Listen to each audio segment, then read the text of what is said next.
మామూలుగా అయితే ఏంటంటే వెలమాస్లో నాకు ఘోష ఉంటుంది అవును కదా. ఒకప్పుడు అంటే ఇప్పటికీ మెజారిటీ ఉంటుంది. ఏ, అతి తక్కువ మంది మహిళలు మాత్రమే రాజకీయాలకు వస్తారు. ఆ, అంతేనా, నిజమే కదా. అంతే కదా. సో బట్ నీ విషయం వచ్చేటప్పటికి మీ ఆయన కాకుండా నువ్వు వచ్చేసావు రాజకీయాల్లోకి. మా ఆయనే రావాలని రూల్ ఏముంది? అంటే అసలు జనరల్గా ఏంటంటే నేను వాళ్ళు ఉన్నప్పుడు మేల్ ఇంక మీరు ఎందుకు అంటారు కదా, మేల్ డామినేషన్ ఎక్కువ కదా.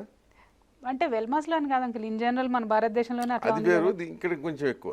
అట్లేం లేదు అంకుల్, అట్లేం లేదు. డాడీ అయితే నన్ను పర్టికులర్గా మమ్మీ యూఎస్ పంపనన్నది నన్ను ఎంఎస్కి మాస్టర్స్ చేయడానికి. డాడీ పట్టుబట్టి లేదు లేదు వెళ్ళాలి, చదవాలి, తెలవాలి, ఆడపిల్లకి నేర్చుకోవాలని చెప్పి పట్టుబట్టి పంపించారు. మేల్ డామినేషనే ఉంటే అసలు అనేకనేకో నన్ను పంపించడానికి ఇంట్రెస్ట్ తీసుకొని పంపించారు చదువు విషయంలో. చదువు విషయంలో. తర్వాత కూడా అంతే. బట్ రాజకీయ విషయం వచ్చేటప్పటికి కొడుకుని చూసుకున్నాడు కానీ కూతురుని చూసుకోలేదు. నేను అడగలేదు అంకుల్, నేను చూసుకోమని కూడా అడగలేదు, పోటీ చేస్తానని కూడా అడగలేదు. నిజం చెప్పు. అయ్యో సీరియస్గా అంకుల్, పోటీ చేయాల్సినటువంటి అవసరం కూడా ఇప్పుడు ఏం పని ఉంది మనకి, టైం ఉంది ఇంకా చాలా. ఇప్పుడు కాదు, మొన్న మొన్నటప్పుడు కూడా అదే, అప్పుడే అసలు నేను బయటికి వచ్చిందే ప్రజల్లో తిరిగిందే తక్కువ అప్పటికైతే. యాక్చువల్గా మీ అన్నకంటే నువ్వు ముందు ఎంటర్ అయ్యావు. అది కాదు, అన్నయ్య KTR చాలా తర్వాత వచ్చాడు. గ్రౌండ్ వర్క్ చేశాడు. 3 years దాదాపుగా జాబ్ మానేసి పాపం పార్టీలో చాలా కష్టపడ్డాడు. ఏది చేసి అయినా మాకు తెలియదు, తెర మీద కనబడించింది మాత్రం కవితే. కేటీఆర్ తర్వాత వచ్చాడు. ఇంకా అది నాకు తెలీదు. వచ్చేసి కబ్జా పెట్టేసాడు. కబ్జా ఏం లేదులేండి, ఎవరికి ఏది ఉంటే అట్లా జరుగుతుంటుంది. తనకు ప్యూర్లీ పొలిటికల్ ఇంట్రెస్ట్ టీఆర్ఎస్ పార్టీలోనే ఉండాలని ఉండింది.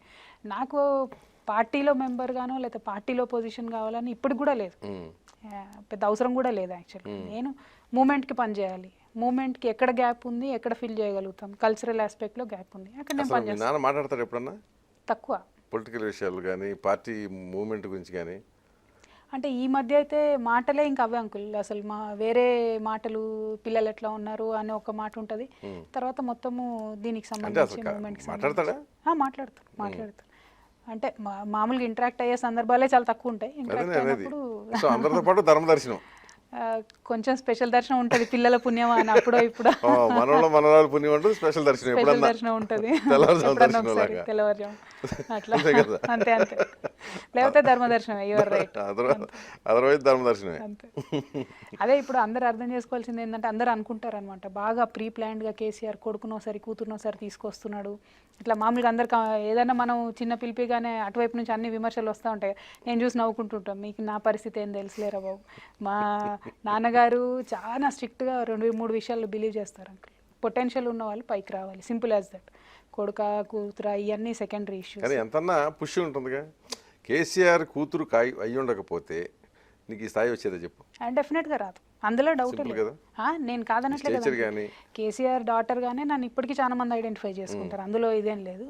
కాకపోతే అది నేను డినై కూడా చేయను, ఎందుకంటే I'm really proud of my dad. అది డినై చేయాల్సిన ఫ్యాక్ట్ కూడా కాదు. కాకపోతే ఏంటంటే కేసీఆర్ కూతురు కాబట్టే నువ్వు మూమెంట్ చేయొద్దు, కేసీఆర్ కూతురు కాబట్టే నువ్వు ఇట్లా మాట్లాడకూడదు అంటే తప్పు అవుతుంది. మూమెంట్కి నేనేం చేయాలి, మూమెంట్కి నేను ఎట్లా కాంట్రిబ్యూట్ చేయాలి, లేకపోతే మూమెంట్లో ఏ యాంగిల్లో పనిచేయాలి అనేది అది డెసిషన్ తీసుకునే హక్కు నాకు ఉంటుంది. నేను టీఆర్ఎస్ పార్టీలోనే ఉండి పనిచేయాలా లేకపోతే ఇంకో పార్టీలో ఉండి, అదంతా వాళ్ళకి అనవసరం కదా. డెఫినెట్గా కేసీఆర్ కూతురు కాబట్టే నన్ను గుర్తుపడుతున్నారు, అందులో డౌటే లేదు. కేసీఆర్ కూతురు కాబట్టి డే 1 నుంచి నేను చేసిన యాక్టివిటీ అందరు నోటీస్ చేయడం అంతే. డెఫినెట్గా టేక్ ఆఫ్ ఈజీ అయింది, లేకపోతే స్ట్రగుల్ అవ్వాల్సి వచ్చింది. అంతే అంతే. ఎందుకంటే టీఆర్ఎస్లో మహిళలకు అసలు ప్రోత్సాహం లేదనేది ఒక నింద ఉంది, విమర్శ కదా. ఎందుకంటే ఒక్కసారి ఎమ్మెల్యే టికెట్లు ఎవరికి ఇవ్వడు, అందరూ పురుషులే, అంతే అంతే. ఆడవాళ్ళు ఎందుకంటే పక్కన పడి ఉండే టైపు. కానీ ఒక కవిత విషయం వచ్చినప్పుడు కొంచెం వ్యాస్ట్గా యాక్టివిటీస్ ఉంటున్నాయి. కవిత టీఆర్ఎస్తో కలిసి చేయట్లేదు కదా యాక్టివిటీస్, అందుకే వాస్ట్గా ఉంటున్నాయి. పార్టీ నీడ కింద చేస్తే పార్టీ టీఆర్ఎస్తో కాకపోయినా టీఆర్ఎస్ ప్రభావంలోనే ఉన్నట్టే కదా. టీఆర్ఎస్ మైనస్ టీఆర్ఎస్ కవిత ఎక్కడ? మైనస్ టీఆర్ఎస్ కాదు, మైనస్ కేసీఆర్ కవిత ఎక్కడ అంటే నేను ఒప్పుకుంటా. మైనస్ కేసీఆర్ టీఆర్ఎస్ లేదు, అది వేరు. ఆ ఈక్వేషన్ నాకు సంబంధం లేదు. టీఆర్ఎస్ పార్టీకి నాకు సిద్ధాంత పరంగా కానీ ఫిజికల్గా కానీ ఎటువంటి సంబంధం లేదు. కేసీఆర్ గారు డాటర్ను కాబట్టి గుర్తింపు వచ్చింది, అందులో అనుమానం లేదు. కానీ తర్వాత చేసిన యాక్టివిటీస్లో మేము జాగృతి కార్యకర్తలు చేసే నువ్వు ఒకటి చెప్పు. ఇప్పుడు నీ ఇంత అనుభవంతో టీఆర్ఎస్ ఎదుగుదలకు కానీ పతనానికి కానీ కేసీఆర్ కారణం కాదా? కేసీఆర్ లేకపోతే టీఆర్ఎస్ లేదు, అందులో అనుమానం లేదు. కాకపోతే ఒకటే ముచ్చట, కానీ టీఆర్ఎస్ కి కవితకు సంబంధం లేదు, అది ఇంకో ముచ్చట, చాలా ఇంపార్టెంట్ ముచ్చట. కేసీఆర్ కూతురు కాకుండా బాగు కదా. లేదు, కేసీఆర్ కూతురు నేను కాదనట్లేదు కదా, కానీ టీఆర్ఎస్ పార్టీ అనే వరకు డిఫరెంట్ అయిపోద్ది కదా అంకుల్, పార్టీ ఒక కార్యక్రమం నువ్వు ఇచ్చిన సిద్ధాంతాలు తర్వాత అవన్నీ. టీఆర్ఎస్ శ్రేణులన్నీ దానికి సపోర్ట్ వస్తున్నాయి. తెలంగాణ జాగృతి సంస్థకి విడిగా ఒక కార్యకర్తలు కానీ వేరే లేరు. అయ్యో ఎందుకు లేరు, మా మెంబర్షిప్ బుక్స్ అన్ని ఇస్తా పట్టండి.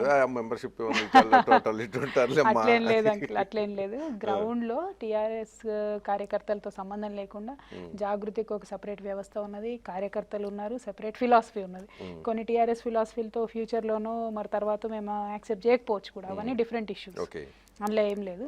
And I'm bent upon making Jagruthi a separate entity. I don't want it to be a part of TRS. అది ఎప్పుడు కూడా లేదు. ఎట్లా పోయి ఎట్లా వచ్చిన టీఆర్ఎస్ లో అవకాశం రాకపోయి ఇండిపెండెంట్గా ఎదగాలి కనుక అవకాశం, నేను అవకాశాల కోసం చూడట్లేదు. నేను మీకు ఇదివరకు ఒకసారి కూడా చెప్పాను, చాలా ఇమోషనల్గా మూమెంట్లోకి వచ్చాను కాబట్టి ఎమ్మెల్యే అయిపోవాలనో ఎంపీ అయిపోవాలనో ఇంకో పార్టీ అనో ఇదనో అదనో అది సెకండరీ ఇష్యూ, అది అసలు సంబంధమే లేదు, దాని గురించి మాట్లాడాల్సిన అవసరం కూడా లేదు. అవసరం లేదు, చేయాల్సి వస్తే అవకాశం వస్తే తప్పకుండా చేస్తాను, అవకాశం వస్తే చేయాల్సి వస్తే అవసరం వస్తే, కానీ అవకాశం కోసమే వెతుకుని పనిచేసే అంత ఉద్దేశం అయితే లేదు. అంత అవకాశం వచ్చినట్టు చేసుకోవటం అనేది తెలివి పని చేస్తూ పోతే ప్రదర్శిస్తున్నది కవిత. లేదు లేదు లేదు, పని చేస్తూ పోతే గుర్తింపు ఆటోమేటిక్గా వస్తుంది, అందులో డౌట్ లేదు. ఇప్పుడు కేసీఆర్ కూతురుగా ఫస్ట్ గుర్తుపట్టారండి, ఒక 1 year గుర్తుపడతారేమో, 1 year మనం చేసేది చూస్తారేమో, మనం చేసేది నచ్చపోయినా మనం చెప్పేది నచ్చపోయినా మన పనులు నచ్చపోయినా ఆటోమేటిక్గా ఫేడ్ అవుట్ అయిపోతాం. కాలేదు, 3-4 years నుంచి కంటిన్యూస్గా కార్యక్రమాలు చేస్తూ ఉన్నాం. ఎందుకోసం చేస్తూ ఉన్నాం, ఆదరిస్తూ ఉన్నారు ప్రజలు. ఎందుకు ఆదరిస్తూ ఉన్నారు, కొద్ది గొప్ప పొటెన్షియల్ ఉంటేనే ఆదరిస్తారు కదా. ఐ బిలీవ్ ఇన్ మెరిట్, అందులో డౌట్ లేదు. డెఫినెట్గా కేసీఆర్ గారు కూతురు కాబట్టి నోటీస్ చేశారు, కానీ తర్వాత మెరిట్ ఉంటేనే మిమ్మల్ని ప్రజలు పట్టించుకుంటారు, ఆదరిస్తారు, మీరు చెప్పేది వింటారు, లేకపోతే వినరు.